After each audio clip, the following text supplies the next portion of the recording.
Do you know who Paul Evans is? No. He ended up in Dubai with pancreatitis, and it was so bad. This is from drinking and partying and stuff like that.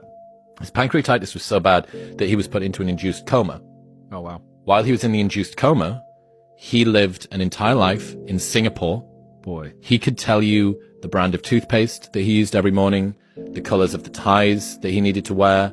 He could tell you the route that he drove to work. And while he was at work, he was part of a team that was building out a new virtual reality game. So he would enter a virtual reality game in this thing, and he could tell you everything, every single detail. It's in his book, and tell you all of the details about how his life unfolded in Singapore, the car that he drove, where he went for dinner on an evening time.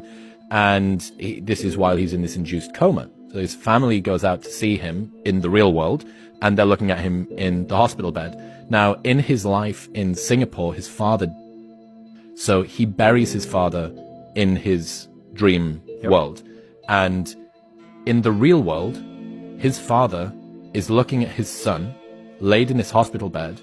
And there was one day where his dad was looking at him, and he could see that his son was crying. His son was weeping whilst in a coma.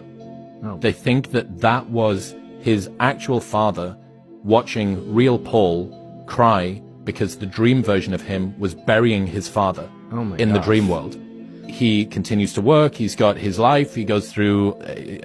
there's some complications with the virtual reality world that he's getting into, and they're really trying to push the limits of what they can do with this technology. And one day he gets trapped inside the simulation. So this is like Inception. This is like he's two levels deep now. Inception. Yes. So he's two levels deep, and he's trapped inside, and all of the people outside of in the dream, outside of the virtual reality world, are trying to get him out. And he says it was like being inside of a membrane, and he could feel his hands. He was sort of running his hands across this membrane, trying to find a way to get out. And he said this went on for days. He was locked inside of this thing for days. And then eventually he managed to find a tiny little seam, a crease, and he could sort of pull his hand through. And when he did that, he woke up from his coma in the real world. But the weird thing, and I spoke to him about this, I was like, you do know that you're going to have to bury your dad twice.